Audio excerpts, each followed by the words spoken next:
ನೀವು ಹೇಳಿದ್ರೆ ಮೊದಲನೇ ಸಿನಿಮಾ ಇಲ್ಲಿ ಮಳೆಯಲ್ಲಿ ಜೊತೆಲಿ ಓಡ್ತಾ ಇದೆ, 3 Idiots ಇದೆ ಅಂತ. ಸೊ ನಮ್ಮ ಸಿನಿಮಾ ನೋಡೋದಕ್ಕೆ ಯಾರೂ ಜನ ಬರ್ತಿಲ್ಲ ಅಂತ ಹೇಳಿದ್ರಿ. ಒಂದು ಆ ಬೂಮ್ರ್ಯಾಂಗ್ ಎಫೆಕ್ಟ್ ಥರ ಅಂತ ನಾನು ಹೇಳ್ತೀನಿ. ವೆನ್ ಯು ಗೋ ಆ ಡಿಪ್ಪಲ್ಲಿ ಹೋಗಿ, same I could relate with Rakshit story ಕೂಡ. ಈಸ್ ಎಸ್ ಲೈಕ್ ರಕ್ಷಿತ್ ಮತ್ತು ರಿಷಬ್ ಇಬ್ಬರು ಹೇಳ್ತಾರಲ್ಲ, ತ್ರಿಭುವನ್ ಥಿಯೇಟ್ರ್ ಮುಂದೆ ಕೂತ್ಕೊಂಡು ಅವರು ಹೇಳ್ತಿರು ಅಂತ. ಸೊ ಆ ಡಿಪ್ಪು ಬೂಮ್ರ್ಯಾಂಗಿಗೆ ಬಂದು ಇಲ್ಲಿ ಬಂದು ಮೇಲೆ ಬರುತ್ತೆ ಅಂತ ಹೇಳ್ತಾರಲ್ಲ, that for you it happened only with ಉಳಿದವರು ಕಂಡಂತನೇನಾ? ಹೌದೌದು, ದಟ್ ಈಸ್ ದ ಫಸ್ಟ್ ಒಂದು meteoric rise that I never expected in my career. ನನಗೆ ಆ ರೆಕಗ್ನೈಸೇಷನ್ ಅದು ನನಗೆ ಅಲ್ಲಿಂದನೇ ಎಲ್ಲನೂ ಉಳಿದವರು ಕಂಡಂತಂದೇ ಎಲ್ಲನೂ ಶುರು ಆಗಿದೆ. ಪ್ರೀವಿಯಸ್ ಟು ದಿಸ್ ಅಜ್ಜು ಸಂಗೀತಕ್ಕೆ ಅಂದರೆ how was your introduction to music? ಅಂದರೆ ಈ ಶಿಶಿರಗಿನ ಮುಂಚೆ basic introduction to you music ಯಾವ ರೀತಿ ಆಗಿತ್ತು? ಅಂದರೆ ಶಾಸ್ತ್ರೀಯವಾಗಿ ಏನಾದ್ರು ಕಲ್ತಿದ್ರಾ ಅಥವಾ ಹೆಂಗೆ? ಹೌದು, ನಾನು ಬಂದು ನಮ್ಮ ಚಿಕ್ಕ ವಯಸ್ಸಿಂದಲೇ ನಮ್ಮ ತಂದೆ ನನಗೆ ಇದಕ್ಕೆ ಶಾಸ್ತ್ರೀಯ ಸಂಗೀತಕ್ಕೆ ಹಾಕಿ ವೋಕಲಿಗೆ ಹಾಕಿದರು. ನಾನು ಉದ್ದ ಇರಲಿಲ್ಲ, ನನಗಿಂತ ವೈಲಿನ್ ಉದ್ದ ಇತ್ತು. ನನ್ನ ಮಗ ಯೇಸುದಾಸ್ ಅವರಿಗೆ ಸಾಥ್ ಕೊಡಬೇಕು ವೈಲಿನಲ್ಲಿ ಅಂತ ಕರ್ಕೊಂಡೋಗಿ ಸೇರಿಸಿದ್ರು. ಸ್ವಲ್ಪ ಉದ್ದ ಆಗಲಿ ಸರ್, ಆಮೇಲೆ ಕರ್ಕೊಂಡು ಬನ್ನಿ ಅಂತ. ಅದಾದಮೇಲೆ ವೋಕಲ್ಸ್, ಕರ್ನಾಟಕ ಸಂಗೀತ ವೋಕಲ್, ಹಿಂದೂಸ್ತಾನಿ ವೋಕಲ್ ಪ್ರಾಕ್ಟೀಸ್ ಮಾಡಿದೆ. ಬಟ್ ಯಾವುದೂ ನನಗೆ ಅಷ್ಟೊಂದು ನನಗೆ ಅಂದರೆ ಬರುತ್ತೆ ಅಂತ ಹೇಳ್ತಾರಲ್ಲ, ಅದು ಆಗಲಿಲ್ಲ. ಬಟ್ ನನಗೆ ಯಾವಾಗ ಪಿಯಾನೋ ಕ್ಲಾಸಸ್ಸಿಗೆ ಸೇರಿಸಿರುತ್ತೆ ನಮ್ಮ ತಂದೆಯವರು, ಅಲ್ಲಿಂದ ಗೊತ್ತಾಯಿತು this is where I belong ಅಂತ. ನನಗೆ I was very natural in to keyboard or piano play ಮಾಡೋದ್ರಲ್ಲಿ. ಸೊ ಹಾಗೆ ನಾನು music. So you mean to say ನಿಮ್ಮ ಅಪ್ಪ ನಿಮ್ಮ ಅಮ್ಮಂಗೆ ನೀವು ಶಾಸ್ತ್ರೀಯ ಸಂಗೀತಗಾರರಾಗಬೇಕು ಅಂತಲೇ ಅಂದ್ಕೊಂಡಿದ್ದ? ಹೌದು. ಶಾಸ್ತ್ರೀಯ ಅಂದರೆ ಅವ್ರಿಗೇನು ಒಂದು ನನ್ನ ಮಗ ಒಂದು ಯೇಸುದಾಸ್ ಅವರಿಗೆ ವೈಲಿನ್ ನುಡಿಸಿದ್ರೆ ಸಾಕಪ್ಪ, ಆ ಥರನೇ ಇದ್ದಿದ್ದು. ಹಾಗಾದರೆ ಈಗ ನೋಡಿ, ನಾನು ಹೇಳ್ತಿದ್ದೇನೆ, ಅಟ್ಲೀಸ್ಟ್ ಯೇಸುದಾಸ್ ಸರ್ ಕೈಲಿ ಕರೆಸಿ ಹಾಡಿಸಿ ಅದಕ್ಕೊಂದು ವೈಲಿನ್ ಬಿಟ್ಟನ ಕೀಬೋರ್ಡ್ ಮೂಲಕ ನುಡಿಸ್ಬಿಟ್ಟು ಅರೇಂಜ್ಮೆಂಟ್ಸ್ ಮಾಡಿ ಆಸೆನ ಈಡೇರಿಸ್ಬಿಡ್ಬೋದಲ್ವಾ? ಹೌದು, ಖಂಡಿತ. ಬಟ್ ಅದಾದಮೇಲೆ AR ರೆಹಮಾನ್ ಸರ್ ಅವ್ರು ಬಂದಮೇಲೆ ಒಂದು ನನ್ನ ಮಗನು ಮ್ಯೂಸಿಕ್ ಡೈರೆಕ್ಟರ್ ಆಗಬೇಕು ಅನ್ನೋದೊಂದು ಅದು ಬಂತಲ್ಲ. ಸೊ ವೈಲಿನಿಂದ ಹಂಗೆ ಮ್ಯೂಸಿಕ್ ಡೈರೆಕ್ಟರ್ಗೆ ಶಿಫ್ಟ್ ಆಯಿತು. ಸೊ ಹಾಗೆ that is how everything started.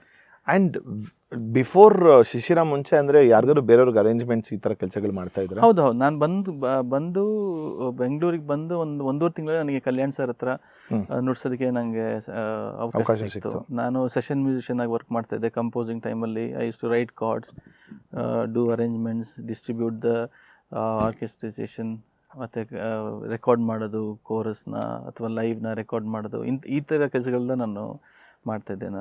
ಅದೇ ಎಲ್ಲರಿಗೂ ಒಂದು ಅರ್ಜೆಂಟ್ ಇರುತ್ತೆ ಅಲ್ಲ, ಆ ಥರ ನಾನು ಬೇಗ ಮ್ಯೂಸಿಕ್ ಡೈರೆಕ್ಟರ್ ಆಗಿಬಿಡಬೇಕು ಅಂತ. ಸೊ ನನ್ನ ಶಿಶಿರಗಿಂತ ಮುಂಚೆನೇ ನಾನು ಕೆಲವು ಸಿನಿಮಾಗಳಿಗೆ ಮ್ಯೂಸಿಕ್ ಮಾಡಿದ್ದೀನಿ, ಗೋಸ್ಟ್ ಮ್ಯೂಸಿಕ್ ಡೈರೆಕ್ಟರ್ಸ್ ಥರ. ಬಟ್ ಅದು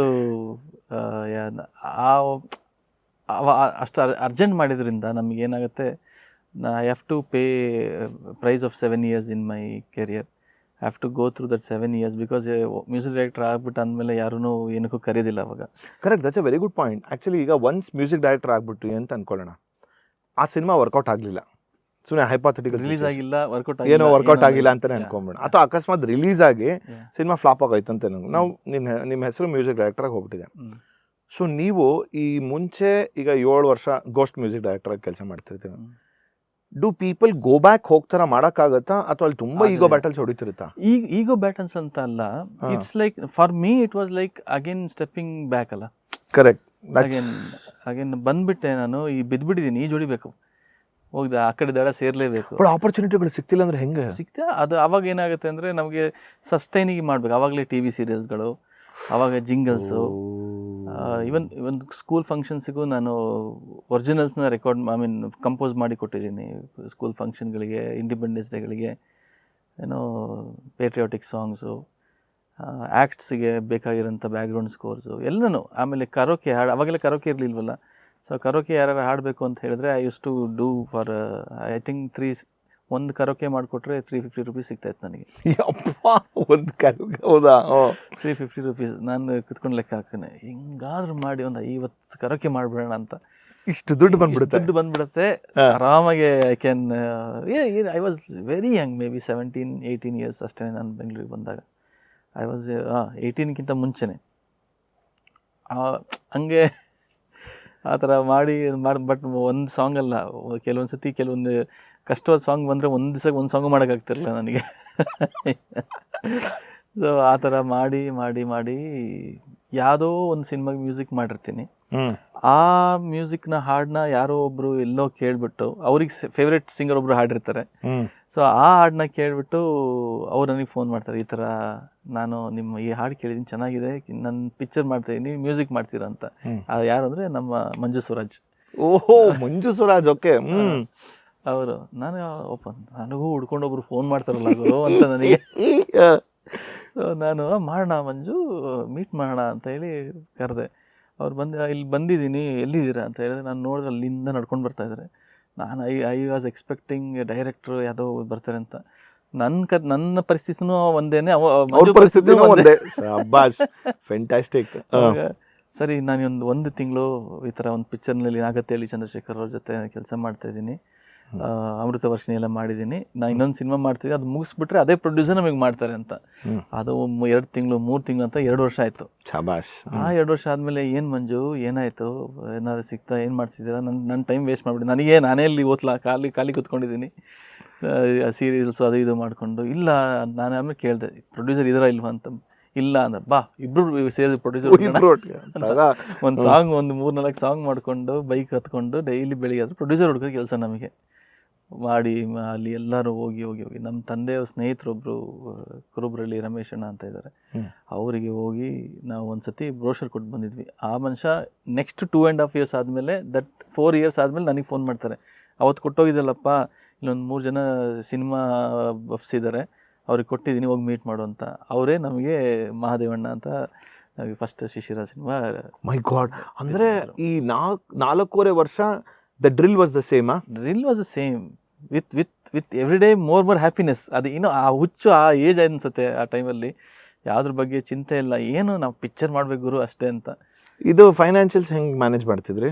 ನಂಗೆ ಸೀರಿಯಲ್ಸ್ ಇದೆಯಲ್ಲ, TV ಸೀರಿಯಲ್ಸ್ ಮತ್ತು ರೇಡಿಯೋ ಜಿಂಗಲ್ಸ್, ಏನು ಮ್ಯೂಸಿಕಲ್ಲಿ ಏನು ಬೇಕು ಎಲ್ಲ ಎಲ್ಲಿ ಕರೆದ್ರೆ ಅಲ್ಲಿ. ನನ್ನೊಂದು ಸ್ಪ್ಲೆಂಡರ್ ಬೈಕ್ ಇತ್ತು, ಒಂದು ಕೀಬೋರ್ಡು, ಬೇರೆ ಒಂದು ರಿದಮ್ ಪ್ಯಾಡು, ಬೈಕ್ ಇಟ್ಕೊಂಡು ಹೋದ್ರೆ ನಾನು ಬೇಕಾದ್ರೆ ಅಮೇರಿಕಾಗೆ ಬೇರೆ ಹೋಗ್ತೀನಿ ಅನ್ನೋ ಧೈರ್ಯ ನನಗೆ.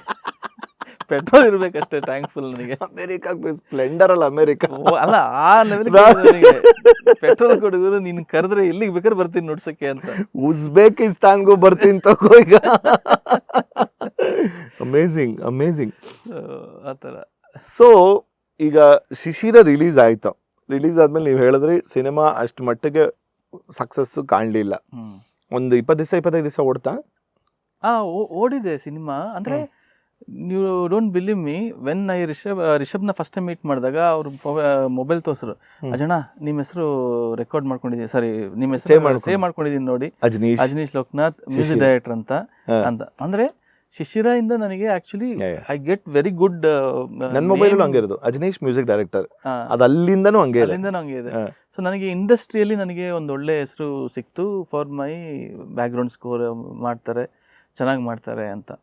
ಸೊ ಅಲ್ಲಿಂದನೇ ಶುರು ಆಯ್ತು ನನಗೆ ಶಿಶಿರೆಯಿಂದ. ಅದಾದಮೇಲೂ ಬಟ್ ಏನೇ ಆದ್ರೂ ನಮಗೊಂದು ಸಕ್ಸಸ್ ಸಿಗಬೇಕು. ಸೊ ಆ ಸಕ್ಸಸ್ಗೋಸ್ಕರ ಓಡಾಡಿ ಮತ್ತು